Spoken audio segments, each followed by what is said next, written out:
What's going on, everybody? Welcome back to the Paranormal Dwarf, where we investigate the history, mysteries, legends, and hauntings together. Every mystery has a beginning. Some begin with a single unexplained event. Others are built over generations, one story, one witness, one unanswered question at a time. Tonight, our investigation takes us to a quiet corner of northern Rhode Island.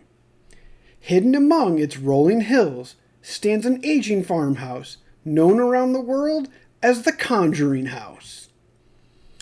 Before the Perron family, before Ed and Lorraine Warren, before Hollywood, we return to the beginning, because every legend has an origin, and sometimes the truth behind the story is every bit as fascinating as its legend. The story of the Conjuring House does not begin with ghosts. It begins with ordinary people trying to build ordinary lives. Around 1736, Rhode Island was still a British colony. Dense forests covered the countryside. Roads were little more than wagon paths, and survival depended on relentless hard work. Families built homes by hand, cleared fields, raised livestock, and prepared constantly for unforgiving winters. Against this backdrop, a modest farmhouse began to take shape. Built from hand-cut timbers, it was never intended to become famous. It was built to shelter a family, weather generations of New England winters, and become the center of everyday life. Within these walls, children would be born, meals would be shared, celebrations held, and loved ones mourned.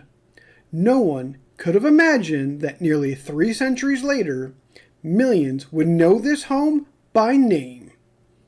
Because in 1736, there was no haunting, there was no legend, there was only a home. But legends rarely begin with a single moment. As the years passed, one family would become forever connected to this farmhouse. By the winter of 1970, the farmhouse had stood for more than 2 centuries. Generations of families had called it home, and to the outside world, it was simply another New England farmhouse. Roger and Carolyn Perron weren't searching for a haunted house. They were searching for a place where they could build a life together and raise their 5 daughters surrounded by a quiet countryside. When they first arrived in Harrisville, the property seemed almost perfect. Rolling pastures, centuries-old stone walls, towering trees, and a weathered colonial farmhouse gave them hope that they had finally found the home that they had always wanted. The girls explored the 14-room farmhouse. With excitement, they discovered new rooms, staircases, and possibilities. To the Perrons, this house felt beautiful, not frightening. According to the family's later accounts, one member of the household reacted differently. Their dog, Sadie, reportedly refused to enter the house despite repeated encouragement. You know, I'm going to stop right there for 2 seconds. I have always believed that animals and also children, like really, really young children, can sense things that we honestly, as adults, maybe aren't exactly tuned into. So that's just my opinion. I've always felt like that's a very real possibility. Anyways, some paranormal investigators believe animals may sense things that people cannot. See?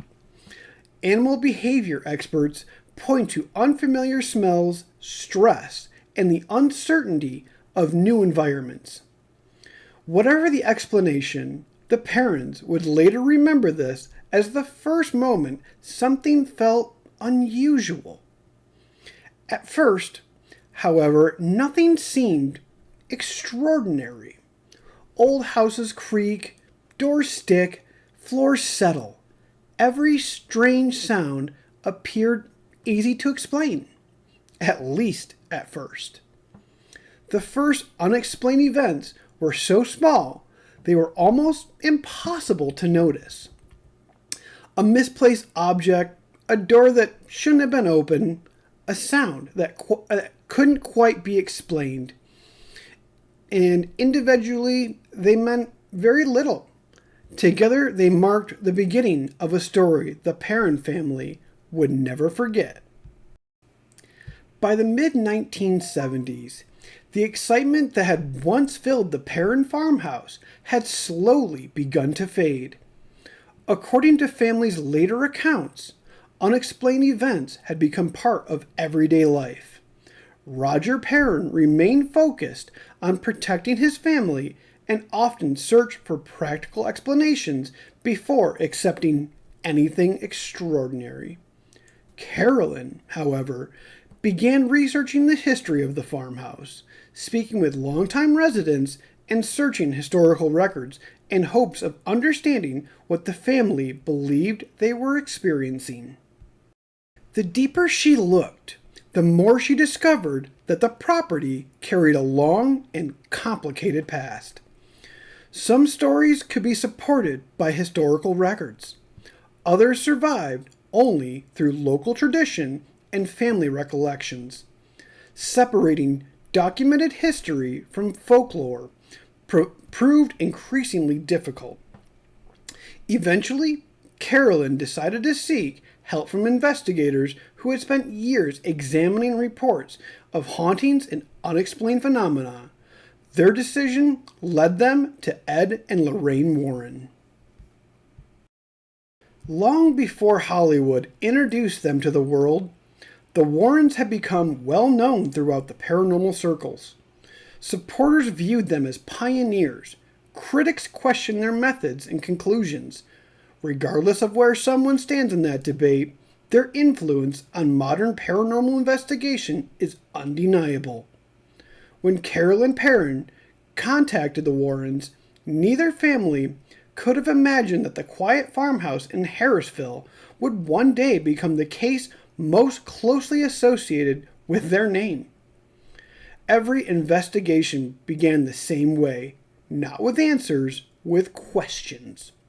As Ed and Lorraine Warren drove toward the Perrons' farmhouse, they were about to step into one of the most debated paranormal cases in modern-day history.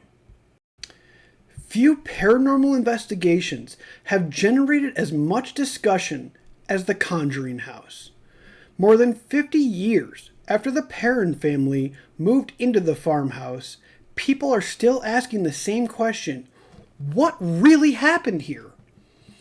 Believers point to the Perron family's accounts and the Warrens' investigation as evidence that something extraordinary may have occurred. Skeptics argue that the age of the house, natural environmental factors, memory, expectation, and folklore often offered more extraordinary explanations. Historians note that some claims are well documented while others remained rooted in oral tradition or later recollections. Yet despite those differences, the farmhouse continues to inspire research, debate, and investigation. Perhaps it's the greatest mystery, not that everyone agrees, but that they don't. Some mysteries survive because they're solved. Others survive because they refuse to be. The Conjuring House belongs firmly in the second category. Nearly 3 centuries have passed since the farmhouse was built. Families have lived there, celebrated here, mourned here, and left their own stories behind. Over time, history became legend. Books were written, investigations were conducted, and films introduced the house to millions. The honest answer is that no one can say with complete certainty what happened inside these walls. There are documented historical facts, first-hand accounts, local traditions, and competing interpretations. Each contribute to the story, but none resolves every question. Here on Paranormal Dwarf, our goal is not to tell you what to believe. It is to examine the evidence, understand the history, and leave room for you to draw your own conclusions. Whether you see the Conjuring House as one of America's most haunted homes or not, it is as remarkable of an example of how history and legend intertwine. One question remains: what really happened here? Thank you for joining me on this investigation. Until next time, keep exploring the history, uncovering the mystery, and following the legends wherever they may lead.